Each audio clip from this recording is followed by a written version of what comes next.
Photo भेज दूँगा आपको, इसका बहुत शानदार है। इसको बना के लिखा हुआ है। ऐसे वो क्या है वो पेड़ आ रहे कहाँ हम जाने वाले में हाँ sir, best of luck sir. तो बड़ी अच्छी बात है। ये अपनी मिठाई वगैरह लेके तो जरूर आएंगे। अरे वो जो आप बात कर रहे हो वो भाई बस मार्च में होगा, असिस्टेंट प्रोफेसर होगा। हाँ हाँ, तो वो भी अच्छी बात वो भाई बस मार्च में होगा, उससे पहले आप हाँ तो समूह बना चाहे पंच से करें या तीन से करें। हमसे कक्षा 1 और 2 की तो 1 से 9 तक बच्चों को गिनना, लिखना आ जाए, काउंटिंग करना आ जाए, काउंटिंग जी। तो उसके बाद हम 11 से लेकर 20 तक का, लेकिन 1 से 20 तक क्या उदाहरण टास्क टास्क अब टास्क रूप में तो 10-10 का हम समूह बना सकते हैं, चिल्लियों के रूप में हो सकता है ना सर? हाँ हाँ, उसके हम नहीं, जब हम जीरो के अवधारणा हमारे एक फिर मानक बन जाएगा ना कि हम जो है इकाई से घटाएंगे। ऐसा नहीं कि अब ढाई से भी हम घटा सकते हैं, किंतु फिर बाद में भी ये होगा कि ढाई से घटाने से क्या हो रहा है कि थोड़ा सा दिक्कत हो रही है, स्टेप बढ़ रहे हैं, तो फिर एक मानकीकृत बन गया ना इकाई से घटाना। मतलब होता क्या है, जो स्कूली मेथड्स है, स्कूली मेथड्स में आज तक यूनिट में से यूनिट को सब्ट्रैक्ट करते हैं या ऐड करते हैं या मल्टीप्लाई करते हैं, लेकिन जो अबेकस की अवधारणा है, अबेकस की अवधारणा में ठीक इसके विपरीत करते हैं। पहले 100 करेंगे। मैथ लैब की जो चर्चा चल रही है, जो कार्यशाला चल रही है, इसके भविष्य के बारे में और आगे क्या संभावनाएं इसमें हैं, आप इस पर क्या कहेंगे? डोभाल सर। देखिए सर, और साइंस में उसमें अधिकतर जो चीज़ें केंद्रित होती थी वो फिजिक्स की हो गई, अधिकतर चीज़ें फिजिक्स की हैं। हो सकता है कहीं पर केमिस्ट्री की भी हों, कहीं पर बायोलॉजी की भी हैं, जैसे कि पंतनगर कृषि विश्वविद्यालय चले जाए तो वहाँ पर कृषि के भी मिलेंगे, कई जगहों पर स्पेस के मिलेंगे, कपड़ों के मिलेंगे, इंडस्ट्री का मिलेगा। लेकिन गणित के संदर्भ में आज तक ऐसा कोई एक सेंटर नहीं बना था या वो एक ऐसा केंद्र नहीं बना था जहाँ पर कि समाज का कोई भी आदमी, चाहे वो विद्यार्थी हो, गुरुजी हों, अन्य लोग हों, वो लोग वहाँ पर आकर के सीख सकें। तो जो हम लोगों को जहाँ तक पता चला है उसमें ये है कि राज्य शैक्षणिक अनुसंधान देहरादून SCRT देहरादून ने विभिन्न डाइट्स को एक एक्सलेंसी सेंटर बनाने की बात कही है। तो उसमें डाइट बड़कोट के हिस्से में जो आया है वो आया है गणित का। तो सर जब ये अभी तो ये सेंटर बनने की शुरुआत हुई, जब जैसे जैसे ये सेंटर बनेगा सर, मैं उसके बाद की बात कर रहा हूँ। मान लीजिए ये साल भर बाद में अपनी पूर्णता को प्राप्त कर लेता है, उसके बाद क्या होगा सर? एक तो यहाँ पर जो हमारे नए नए अध्यापक छोटे भाई बहन सीखने के लिए आएंगे, मैं टीचर्स की बात कर रहा हूँ, इन सर्विस ट्रेनिंग में वो जब आएंगे या DLED BTC B.Ed वाले जो साथी यहाँ पर आएंगे, उनको एक यहाँ पर सब जगह पर गणित के विभिन्न बिंदुओं पर एक्टिविटी के माध्यम से एक कुछ कॉन्सेप्ट को डेवलप करने का और बच्चों को समझ बढ़ाने का एक अवसर प्राप्त होगा। क्योंकि आज हम लोग यहाँ पर देख रहे हैं कि पूरे राज्य भर के बड़े विद्वान साथी आए हैं और उन सभी साथियों ने अपने अपने क्षेत्रों में बहुत अच्छा काम किया है। तो अब यहाँ पर देखिए कि सारे राज्य की जितनी विचारधाराएँ हैं गणित में, जितनी एक्टिविटीज़ हैं, वो सब एक जगह पर केंद्रित हो जाएंगी। लेकिन ये केंद्रित करना नहीं है, दरअसल हम इसको बाद में फिर सब जगह डिसमिनेट करेंगे। आने वाले सालों में जैसे कि हमारे B.Ed वाले साथी हैं, DLED वाले साथी हैं या और जो भी साथी हैं, ट्रेनिंग वाले साथी हैं, इन सर्विस ट्रेनिंग, वो जब आएंगे तो यहाँ पर चारों ओर जब विभिन्न प्रकार का वो टूल्स देखेंगे, गतिविधियों को देखेंगे, तो उनसे वो नई नई चीज़ सीख करके अपने विद्यालय में जब उसको लागू करेंगे तो वहाँ के बच्चों को भी सीखने को मिलेगा और एक हमारा विज़न बढ़ेगा। तो मुझे तो लगता है कि ये बहुत अच्छी शुरुआत है।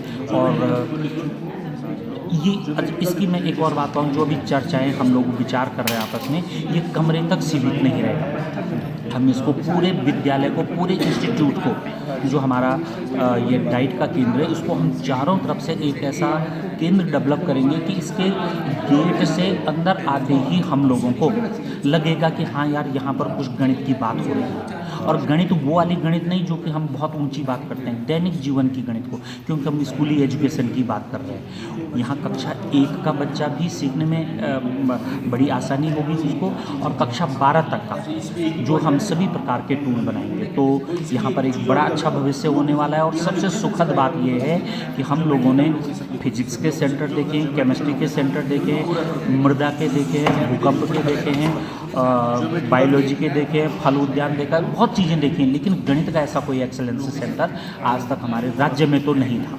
हो सकता है दूसरी जगहों पर हो या ना हो, इस बारे में मैं ज़्यादा, मुझे इतना ज्ञान नहीं है। लेकिन जब हमारे उत्तराखंड राज्य में ये गणित का सेंटर बनेगा तो इससे सभी प्रकार के कक्षा 1 से कक्षा 12 तक के बच्चे ही नहीं बल्कि हायर एजुकेशन वाले बच्चे भी इससे बहुत कुछ सीख सकते हैं।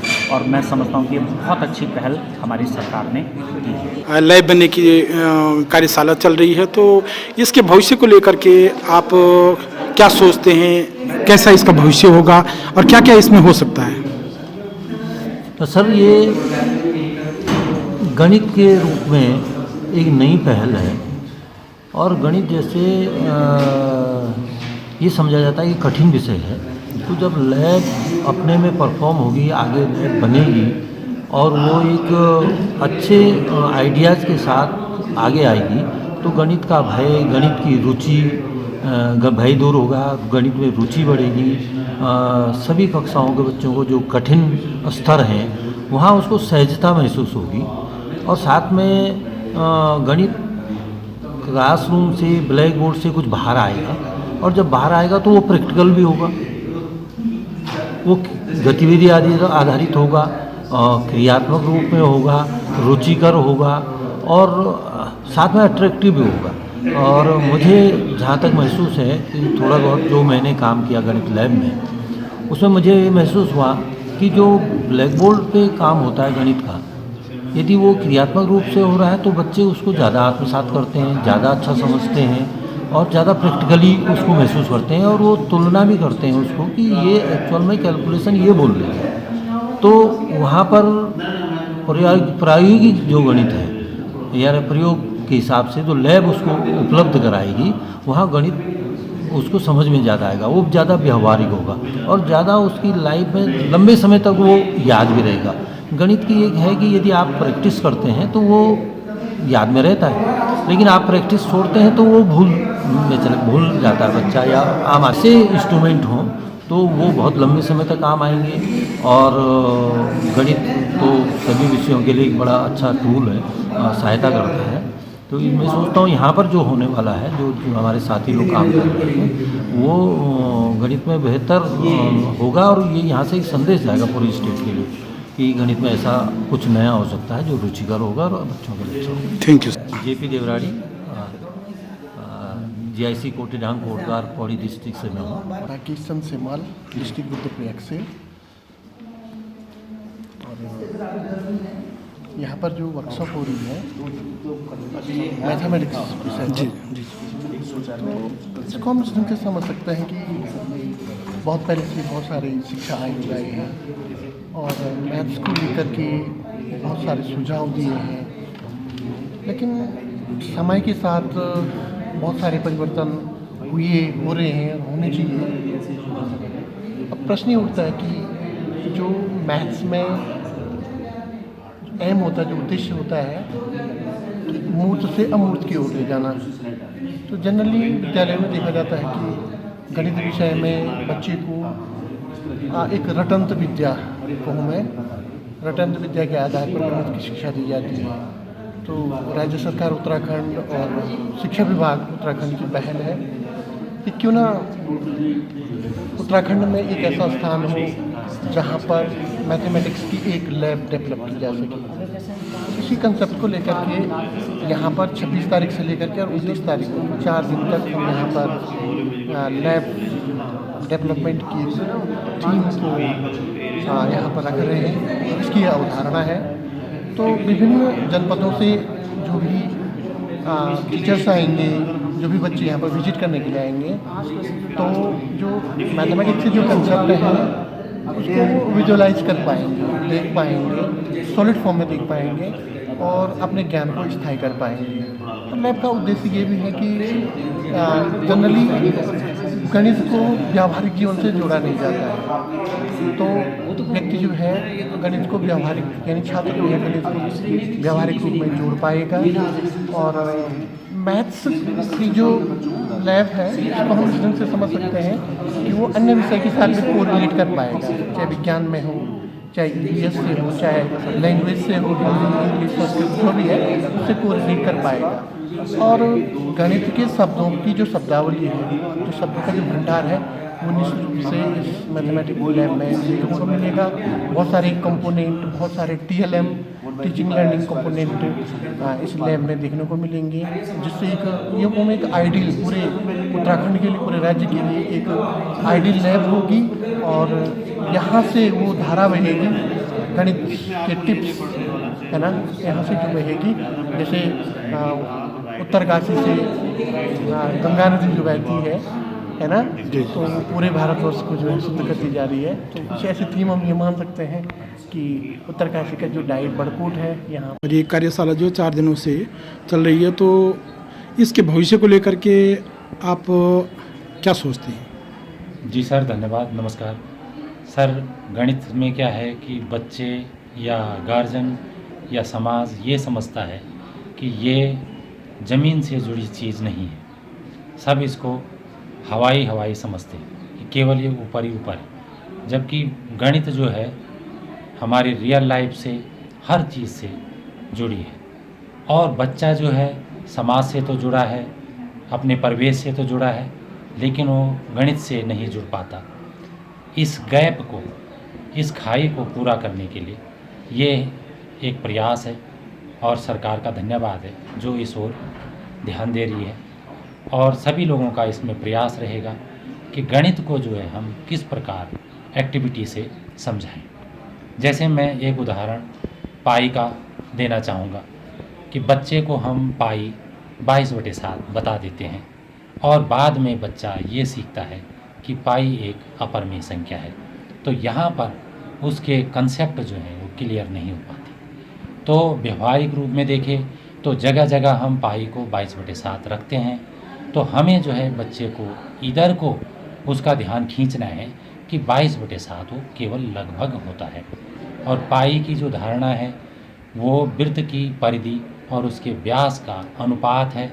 तो यहाँ पर बच्चा अनुपात से ये समझ बैठता है कि ये फिर से वही P/Q के फॉर्म में है, तो वो फिर उसे परमेय समझने लग जाता है। तो इस धारणा को तोड़ने के लिए जैसे गणित की प्रयोगशाला बन रही है, इसमें बहुत सारी चीज़ें आएंगी, लेकिन उनमें से मैं एक उदाहरण के रूप में पेश कर रहा हूँ कि जैसे हम व्यास को अगर नाप लें, हम किसी वृत्त को अगर बना लेते हैं और उसका जो व्यास है उसको निश्चित कर लेते हैं, एक परिमेय संख्या में कर लेते हैं, तो उसके सापेक्ष जब हम वृत्त की परिधि में एक धागा रखेंगे और बाद में उस धागे को फैला के नापेंगे, तो बच्चे जब उसमें प्रयोग कर रहे होंगे तो बच्चों का जो मान होगा, सभी बच्चों के मान अलग अलग आएंगे, मतलब उसमें विरोधाभास होगा। तो इससे हम इस रिज़ल्ट पे पहुंचेंगे कि ये दशमलव के कितने अंक तक ये सही नापा जा सकता है। कभी भी इसको हम दशमलव के किसी अंक तक सही नहीं नाप पाएंगे।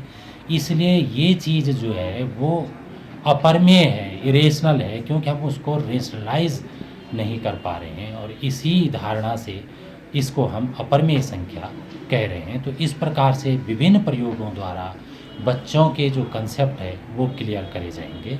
धन्यवाद। Thank you. यस, मेरा नाम राकेश कुमार है, मैं राउमा बजौन चंपावत से हूँ। धन्यवाद। मैडम, ये 4 दिवसीय कार्यशाला चल रही है और ये मैथ लैब को लेकर के जो है हम यहाँ पे बैठे हैं, तो आपको क्या लगता है इसका भविष्य क्या होगा और हमारी तैयारियाँ क्या चल रही हैं?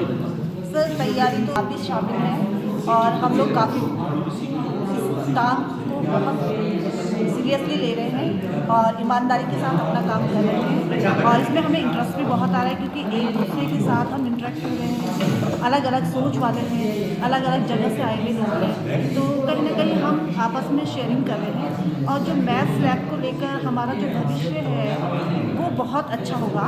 हमारे